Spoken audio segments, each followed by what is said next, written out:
श्री स्वामी समर्थ. अवधूत चिंतन श्री गुरुदेव दत्त. कसे आहात? मजेत आहात ना? असलंच पाहिजे कारण तुमची पूर्ण कनेक्टिव्हिटी माझ्याशी आहे. तर आताची एनर्जी जी आपण चेक करणार आहे ती यासाठी असणार आहे प्रकट दिनानिमित्त ज्या देवाची तुम्ही सेवा करताय किंवा आपल्या गुरुमाऊलीची सेवा करताय किंवा आपल्या स्वामी समर्थांची सेवा करताय. कोणत्याही आराध्य देवतेची असू दे किंवा तुम्ही कोणत्याही देवतेची नवनाथ महाराजांचे पारायण करत असाल किंवा काहीही असू शकतं. एका दिवसाचं सुद्धा पारायण तुमचं असू शकतं. किंवा एखादी मनोकामना असेल ती तुम्ही मागितली असेल स्वामींच्याकडे. अशा काही गोष्टी असतील तर त्या सुद्धा आपल्यापर्यंत पोहोचतायत का? दिसतायत का? तुमची मनोकामना देवापर्यंत पोहोचत आहे का? हे सुद्धा आपण चेक करणार आहोत. श्री स्वामी समर्थ आपल्या गुरूंचे 3 वेळा नाव घ्यायचे आहे.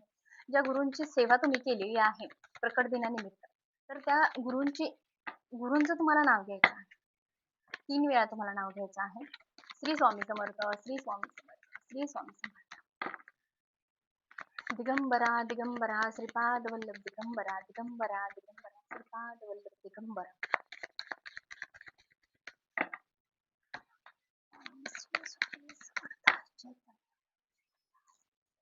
बघा काहीतरी वेगळं असं सुरुवात दिसते आहे आयुष्यामध्ये तुमच्या. पण मी राशी पण सांगणार आहे, पण इतर राशीचा काही संबंध येणार आहे. पण खूप जणांचा प्रश्न असा असतो, की मला ताई राशी सांगा. त्यामुळं मी राशी ऑलरेडी घेणारच आहे. राशी जरी राशीचं इथं काही हे नसेल, तरी सुद्धा राशींचा विषय घेतलाच पाहिजे. कारण प्रत्येक जणांची कमेंट मला असते, की ताई रास कोणती आहे? कोणती राशीसाठी अवलंबून आहे? ह्या सगळ्या गोष्टी इथं येत असतात. त्यामुळं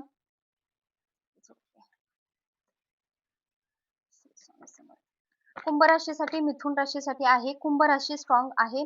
सिंह राशी आलेली आहे. सिंह राशीला सुद्धा अ, अ, वृश्चिक, धनु, वृश्चिक, धनु ज्यांना मंगळ आहे, मंगळ राशी सॉरी ज्यांना मंगळ आहे, ज्यांच्या पत्रिकेत मंगळ आहे, सौम्य असेल, तीव्र असेल, अजून मंगळ ज्यांच्या लाईफ मध्ये किंवा पत्रिकेमध्ये आहे त्यांच्यासाठी हे आहेच आहे. तर अजून आहे मकर राशीसाठी आहे. मकर राशीसाठी आहे, वृषभ राशीसाठी आहे, वृषभ रास, कर्क, वृश्चिक, मीन. सिंह रास एवढी स्ट्रॉंग नाहीये. कुंभ रास जास्त दिसते स्ट्रॉंग. मेष, सिंह, धनु, कन्या रास, मेष, सिंह, धनु, मिथुन, तुळ, कुंभ.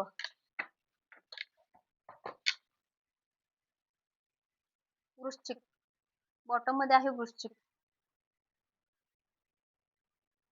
तर पहिला तर मी सांगते टॉवर मुवमेंट जर तुमच्या आयुष्यात येऊन गेलेला असेल, तर तुमच्या आयुष्यामध्ये प्रॉब्लेम मी पहिला सांगते, की तुमच्या आयुष्यात आता प्रॉब्लेम काय आहे. त्यासाठी तुम्ही परमेश्वराकडे न्याय मागताय. जेणेकरून माझ्या आयुष्यातला हा प्रॉब्लेम आहे ते सॉर्ट आउट होऊन जाऊ दे, व्यवस्थित होऊन जाऊ दे. सगळ्या गोष्टी माझ्या पद्धतशीरपणे घडू दे किंवा मला जशा हव्या आहेत तशा घडू देत. अशा काही गोष्टी आहेत त्या तुमच्या आयुष्यामध्ये घडत आहेत. महत्त्वाचं म्हणजे तुम्हाला एका अशा वेमध्ये आहात तुम्ही, की तुमच्या पार्टनरशी तुम्हाला कॉन्टॅक्ट करायचा आहे किंवा त्यांची वाट बघत असाल किंवा त्या व्यक्तीसाठी तुम्ही झगडत असाल किंवा ती व्यक्ती आणि तुम्ही लग्न करत असाल किंवा अनैतिक असेल तुमचे काही संबंध, तर त्या व्यक्तीसाठी तुम्ही काही गोष्टी करू इच्छित आहे. जेणेकरून त्या व्यक्तीला तुमचा काहीतरी सपोर्ट मिळेल किंवा ती व्यक्ती तुमच्याकडे येणार आहे किंवा तुम्ही सेपरेशन हवा म्हणजे एकत्र राहायचं आहे तुम्हाला, हे पण जास्त दिसतं. एक अपत्य असेल तुम्हाला किंवा तुम्हाला एका अपत्यामुळे कदाचित ते एकत्र राहणं मुश्किल झालेलं असावं किंवा तुमच्या पार्टनर बरंच मॅरिड लाईफ अजूनही व्यवस्थित आहे किंवा ती व्यक्ती त्या मॅरिड लाईफ मधल्या काही गोष्टी त्या सोडू शकत नाहीत. अशा गोष्टीतून तुम्हाला एकत्र येणं हे खूप अवघड झालेलं आहे. ही सिच्युएशन सध्या तुमच्या आयुष्यामध्ये आहे. स्ट्रगल करत आहात तुम्ही. आणि खूप जणांच्या आयुष्यात बृहस्पतीची जो विराजमान आहे, तो चांगल्या घरामध्ये आता विराजमान होणार आहे. कधीपासून? जेव्हापासून स्वामी सेवा तुमची झालेली असेल, तेव्हापासून आता प्रकट दिनानिमित्त जर तुमची काही स्वामी सेवा तुमची असेल, तर ते इथं तुमची देवापर्यंत स्वामी सेवा पोहोचते आहे आणि त्याचं फळ तुम्हाला मिळत आहे. ह्या सगळ्या गोष्टी इथं दिसत आहेत.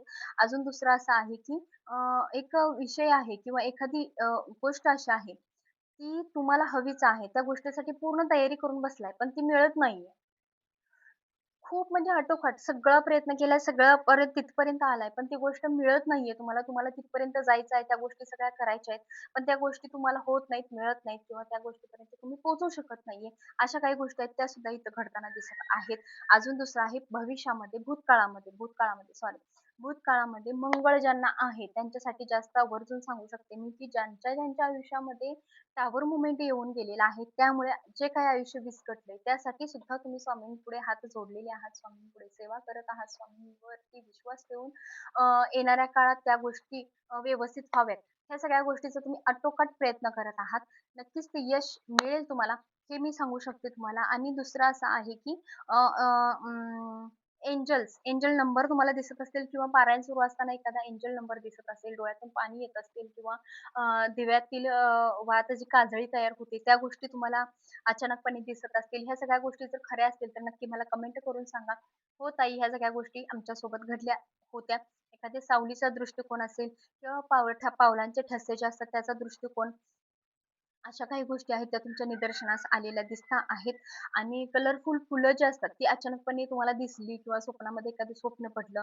काहीतरी चमत्कार असा आहे की जो तुमच्यापर्यंत पोहोचवलेला आहे स्वामींनी. जी तुमची सेवा आहे ती त्यांच्यापर्यंत पोहोचलेली आहे असं त्यांच्या सांगण्याचा उद्देश आहे, जेणेकरून ते एंजल नंबर जे असतील किंवा अजून काही असतं संदेश जो तुमच्यापर्यंत पोहोचत होता आणि ते तुम्ही एक्सेप्ट देखील केलंय खूप जणांनी, पण खूप जणांच्या माइंडमध्ये म्हणजे कोणाला लक्षात पण नाही येते. कारण एवढं तुम्ही मग्न झालाय, की ते लक्षच नाहीये तुमचं. दुसरं असं आहे, की लहान मुलांसाठी प्रेग्नन्सीसाठी सुद्धा कुणी-कुणी नवस केलेला असेल किंवा पारायण केलेलं असेल, ते सुद्धा दिसतं आहे इथे, की हॅपीनेस हवा आहे, गुडनेस हवा आहे, चांगल्या गोष्टी तुमच्या आयुष्यात घडाव्यात. अशा काही गोष्टींसाठी तुम्ही प्रयत्न करत आहात. घरामधल्या काही किरकिरी असतील, अ, घरात वातावरण व्यवस्थित नसेल, कुणाचं कुणाला पटत नसेल, एकमेकांचे मतभेद होत असतील, पैसा घरात टिकत नसेल किंवा आला पैसा गेला, अशा काही गोष्टी तुमच्या आयुष्यामध्ये घडत असतील, तर त्यासाठी सुद्धा तुम्ही प्रयत्न करत आहात आणि त्यासाठी सुद्धा तुम्ही पारायण करत आहात. जास्त करून वयोवृद्ध महिला ज्या आहेत, ज्या 40, 45, 50 अ, अ, अशा आसपासच्या महिला त्या पण प्रयत्न करत आहेत. पण तरुण पिढी सुद्धा आहे, जेणेकरून आपल्या घराला सुख लागावं, आपल्या घरात जी निगेटिव्ह शक्ती आहे ती कुठेतरी कमी व्हावी, अशा काही गोष्टी तुमच्या घरामध्ये सुरू आहेत. पैशा संदर्भात सुद्धा आता कर्ज असेल, तुम्हाला घरामध्ये पैशाची चणचण भासत असेल, महत्त्वाचं म्हणजे लक्ष्मी स्थिर नाहीये घरामध्ये. ह्या अशा सगळ्या गोष्टी तुमच्या आयुष्यात आता घडत आहेत आणि त्याचा कुठेतरी तुम्हाला फटका बसतोय. ह्या सगळ्या गोष्टी सुद्धा झालेल्या आहेत. ते सगळं जर घडत असेल तर नक्कीच हे तुमच्यासाठी एनर्जी आहे हे लक्षात घ्या. भले राशी असो तुमची नसो, पण ही एनर्जी तुम्हाला जर 100% मॅच होत असेल तर हे नक्की तुमच्यासाठी आहे. शेअर मार्केटमध्ये तुम्ही पैसा गुंतवलेला असेल, गुंतवायचा असेल किंवा तुम्ही गुंतवलाय आणि त्यामध्ये यश मिळावं यासाठी तुम्ही पारायणाला बसला असाल किंवा कोणत्याही देवतेला तुम्ही नवस केलेले असेल, तर नक्कीच की तुम्हाला त्यातून यश मिळावं हे तुम्ही प्रार्थना स्वामींपर्यंत केलेली आहे. दत्त महाराजांना केलेली असेल, नवनाथ महाराजांना केलेली असेल, तुमच्या गुरूंना केली असेल, अ, कोणताही असेल गुरु तुमचा, त्या गुरूंना तुम्ही जर केलेले असेल, तर ते होताना दिसतंय. दुसरं असं आहे, की तुमचा वाद कुठेतरी सुरू आहे. जेणेकरून तो वाद मिटावा आणि सगळं व्यवस्थित व्हावं. वाद कशा संदर्भात आहे हे पण मी तुम्हाला सांगते. वाटणी संदर्भात आहे. जावा-जावांमध्ये वाद असेल. एका घरात, एका जवळच्या व्यक्तीसोबत तुमचा वाद आहे. अशा काही गोष्टी आहेत त्या तुमच्या इथे दिसत आहेत. त्यावरती तुम्ही आटोकाट प्रयत्न करताय. सगळ्या गोष्टी मिटून व्यवस्थित सुरळीत लागाव्या याचा सुद्धा तुम्हाला खूप मनापासून आकांतानं वाटतं, की हे सगळ्या गोष्टी थांबून आपल्या आयुष्यात एक चांगलं वळण निर्माण व्हावं. त्या गोष्टी मला जास्त अशी एनर्जी येते, की तुम्ही जो वाद आता सुरू केलाय, तर ते समोरच्या व्यक्तीवरती वाईट गोष्टी बोलताय किंवा ती व्यक्ती तुम्हाला बोलते. एक शिवीसराब म्हणतो ना आपण, तळतळाट. अशा काही गोष्टी इथं होत आहेत. तसं काय असेल तर मला नक्की कमेंट करून सांगा. अशा काही गोष्टी आहेत त्या इथं होत आहेत आणि त्यातून तुमच्या सगळ्या गोष्टी बिघडायला लागल्यात. ह्या सुद्धा तितपत खऱ्या आहेत आणि त्यामुळे तुम्हाला मानसिक त्रास होतोय. जास्त कसं आहे माहिती का? डिप्रेशन आणि त्या गोष्टींचा हेवी तुमच्यावरती होतोय, अशा काही गोष्टी आहेत त्या तुमच्या इथे दिसत आहेत. दुसरं असं, की पैसा वगैरे सगळं आहे, हे बघूनच तुम्हाला दृष्ट लागते, त्यामुळे घरातलं वातावरण बिघडतंय. हे सुद्धा इथे तिथं स्पष्ट आहे. आणि नक्कीच की तुमचं राहणं आहे ती रॉयल आहे. एकदम रॉयल टाइप आहे. दिसणं, राहणं, बोलणं, बसणं, उठणं एकदम एकदम चांगलं आहे. त्यामुळे त्याची सुद्धा दृष्ट लागते तुम्हाला.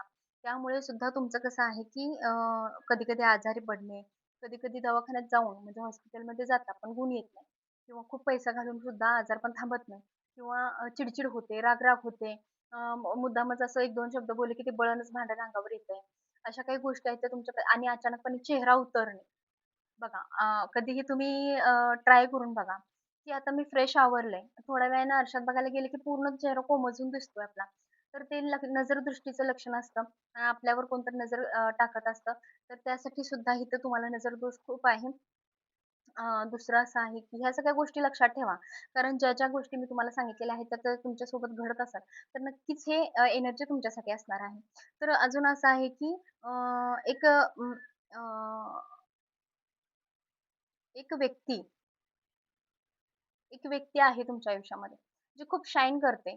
एक जपते तुम्हाला, एक काळजी घेते. एक लव्ह रिलेशन म्हणता नाही येणार, पण ती कायम तुमच्या आयुष्यात तुम्हाला सपोर्ट देत असते. चांगल्या गोष्टीत आणि वाईट गोष्टीत सुद्धा.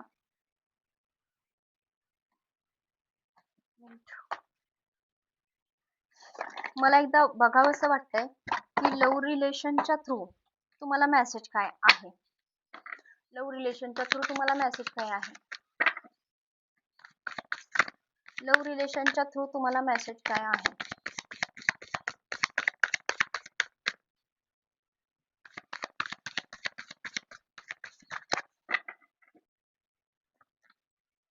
हो. नाइस. छान आहे मेसेज. रिश्ते में तेजी से बदलाव त्वरित संचार जो स्थितियों को बदल देता है. असं अचानकपणे एक वेळ येणार आहे. जी त्या नात्याला बदलून टाकेल किंवा सपोज आता तुमच्या नात्यामध्ये एखादं तुमचं बोलणंच बंद आहे. पण अशी एक ट्विस्ट एक अशी एक वेळ येणार आहे जेणेकरून तुमच्या नात्यातल्या काही गोष्टी चेंज होताना दिसत आहेत, बदलताना दिसतायत. जेणेकरून ती वेळ जी आहे ती कुठेतरी संपते आणि नवीन वेळ तुमच्या लव्ह रिलेशनमध्ये चालू होत आहे. तर अजून एक मेसेज असा आहे की आपसी स्नेह और समझ पर आधारित साझेदारी. ओके. बघा, मी तुम्हाला समजावून सांगते ह्या गोष्टी. अ, तुमच्या समजून घेणं किंवा समोरच्या व्यक्तीला किंवा समोरच्या पार्टीची तुमची लव्ह रिलेशनच्या थ्रू ज्या काही जो कोणी व्यक्ती असेल, तर त्यांना तुम्हाला एक प्रेम द्यायचं आहे चांगलं. समोरच्यानं पण मिळणार तुम्हाला. पण तुमच्या थ्रू पण ते द्यायचं आहे. हे पण तितकंच सांगितलेलं आहे. तर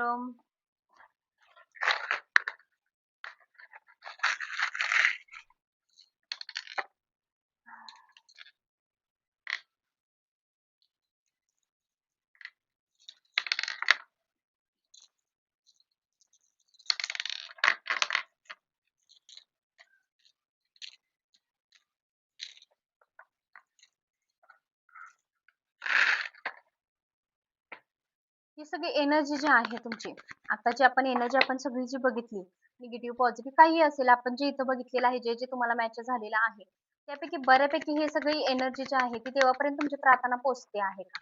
हे पहिला बघूया आणि मग कवड्यांवरती बघूया. किंवा आपण कुलदेवीची तर सेवा करतोच. कोणत्याही देवाची सुरुवात करताना. मग आपण ते नंतर कवड्यांवरती बघूया. अगोदर तुमची सेवा देवापर्यंत पोहोचली आहे का? जी सेवा तुम्ही केलेली आहे, त्या देवाने ती सेवा मान्य आहे का? देवाला ती सेवा मान्य आहे. पण मी सांगते तुम्हाला, खूप दुःखातून, खूप त्रासातून, खूप डोळ्यात पाणी आणून, खूप वेदनेतून तुम्ही देवापर्यंत ही सेवा पोहोच केलेली आहे.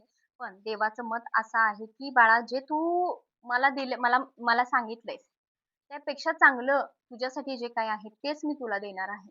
आणि त्याच्यावरच तुझं चांगलं होणार आहे." हा मेसेज आहे तुमच्यासाठी. इम्पोर्टंट म्हणजे महत्त्वाचा आहे एकदम. कारण एवढं दुःख खूप दुःखी आहे तुम्ही. खूप सेवा केली. खूप म्हणजे मनापासून सेवा केली. खूप मनापासून सगळ्या गोष्टी केल्या.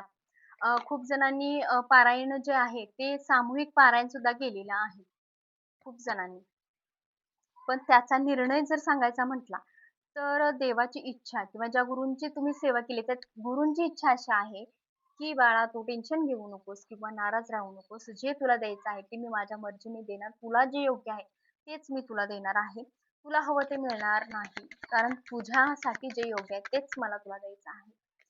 नक्कीच. विश्वासघात होतोय तुझा, तुला त्रास होतोय, तुला मानसिक त्रास होतोय, शारीरिक त्रास होतोय, तुला तुला म्हणजे असं इतक्या वेदना, वेदना, वेदना, खूप वेदना झालेल्या आहेत. त्यामुळे स्वामींच्या इच्छा अशी आहे, की नको आता बस झालं. जे मी देणार आहे ते तुला घ्यायचं आहे आणि त्याच्यावरतीच तुझं भविष्य ठरणार आहे. तू नाही त्या गोष्टीचा हट्ट करू नको किंवा जे सेवा केलेली आहे ती माझ्यावर सोड. त्याचं फळ मी तुला नक्की देणार आहे. तुझी सेवा माझ्यापर्यंत पोहोचलेली आहे. हे पण नक्कीच आहे.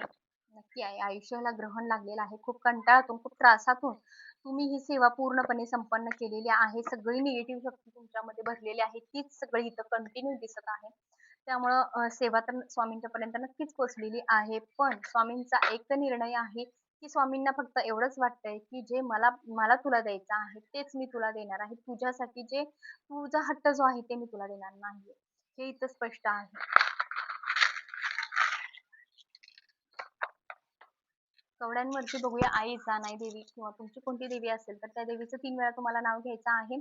माझी देवी आहे रेणुका माता. तुमची कोणती देवी असेल तर त्या देवीचं तुम्हाला नाव घ्यायचं आहे. आई रेणुका मातेच्या नावानं सांग, बरं जानाईच्या नावानं सांग. म्हणून श्री स्वामी समर्थ अवधूत चिंतन श्री गुरुदेव दत्त श्री स्वामी. आयुष्यात उलटापालट जास्त व्हायला लागले. स्वतःभोवती तुम्ही फिरताय, विचारचक्र खूप फिरतंय तुमचं, खूप त्रास करून घेताय स्वतःसाठी. स्वतः टेन्शन, डिप्रेशन, स्वतः इतकं तुम्ही मेंटॅलिटी पूर्ण डिप्रेशन पूर्ण, पूर्ण तुम्ही खचलाय. हे खचून जायचं नाहीये तुम्हाला आणि दुसरं असं आहे, की तुमचा मार्ग तुम्हाला रिकामा आहे. पण मनाला संयम ठेवायचा आहे. मनाला एक सेल्फ लव्ह जो असतो, स्वतः एक कसं आहे, पूर्ण एखाद्याला शरण जायचं नाहीये तुम्हाला. ते पण इथं दिसतंय. शरण गेलं की संपलं. कारण तुमची मानसिकता अजिबात व्यवस्थित नाही. तुम्हाला देवाची स्वामी सेवा करायची आहे, स्वामींसोबत बसायचंय, स्वामींना तुम्हाला बोलायचंय, स्वामींची सगळ्या गोष्टी तुम्हाला शेअर करायच्या आहेत. एकाकी विचार तुम्हाला करायचा नाहीये. इथं स्पष्ट सांगण्यात येतंय, की देवीची आपली जी इच्छा आहे, देवीची इच्छा आहे, की तू एकतर्फीचा विचार करू नकोस. सगळ्या बाजूचा विचार कर. जे तुझ्यासाठी योग्य आहे ते बघ. असं समजू नको की तुझ्या मनात ह्या गोष्टी आहेत म्हणजे ते योग्यच आहे असं नाहीये. त्याच्या विरुद्ध पण थोडा विचार करून बघ, जेणेकरून तुला या सगळ्या गोष्टी समजतील. या सगळ्या गोष्टीचा उलगडा तुझ्या समोर होईल. ही गोष्ट तुम्हाला महत्त्वाची टिप आहे ही, ही तुम्हाला सांगण्याचा प्रयत्न आहे. दुसरं असं आहे की थर्ड पार्टी सिच्युएशन तुमच्या आयुष्यामध्ये ऑलरेडी आहे. त्याला सुद्धा तू बळी पडू नकोस. जे चाललंय ते चालू दे. त्याचा तुझ्यावर काही इफेक्ट होणार नाही. आणि कर्म, इथं कर्म दिसतंय. कर्म त्यांच्याकडे फिरून लवकरात लवकर फिरणार आहे. कारण इतका मनस्ताप, इतका त्रास तुम्हाला दिलेला आहे किंवा इतका त्रास जो झालेला आहे, तो कुठेतरी त्यांच्याकडे बॅकफायर होताना दिसतोय. लगेच क्विकली लगेच. असं नाही की 4-6 महिने किंवा 1 वर्ष, 2 वर्ष, 10 वर्ष. लगेच. हाताने घेतलं की हाताने लगेच रिटर्न त्यांच्याकडे होणार आहे. कारण हा त्रास खूप भयानक दिलेला आहे आणि इथं देवाने तुमची बाजू घेतलेली आहे. देवाला मान्य आहे की तुम्ही योग्य आहात आणि तुम्हाला जो त्रास दिलेला आहे, तो खूप तीव्रतेचा आहे, वाईट आहे आणि खूप सहन न होण्यासारखा आहे. ज्याचा मार्ग देव बंद करतो. सॉरी. ज्याचा एखाद्याचा मार्ग जगण्याचा मार्ग जो बंद करतो ना, त्याचं आयुष्य मुश्किल करतो ना, त्याला परमेश्वर कधीच माफ करत नाही आणि त्याचा न्याय तुम्हाला नक्कीच देव परमेश्वर तुम्हाला देताना दिसणार आहेत आणि त्याचा न्याय तुम्हाला नक्की मिळेल. श्री स्वामी समर्थ. एनर्जी कशी वाटली हे सांगायला विसरू नका. कारण खूप आकांताने, खूप एक निष्ठ होऊन किंवा एक माइंड पूर्ण सेट करून ह्या सगळ्या गोष्टी ज्या आहेत त्या मनापासून तुम्हाला व्यवस्थित सांगाव्या लागतात. त्यामुळे एनर्जी कशी वाटली हे सांगायला मला विसरू नका. आपल्या कुलदेवतेचं नाव घ्यायला विसरू नका. श्री स्वामी समर्थ अवधूत चिंतन श्री गुरुदेव दत्त. सर्वांना प्रकट दिनाच्या हार्दिक, हार्दिक, हार्दिक शुभेच्छा. सर्वांना जी इच्छा असेल, जी मनोकामना असेल, ती सर्व तुमची इच्छा, मनोकामना पूर्ण होऊ देत. श्री स्वामी समर्थ.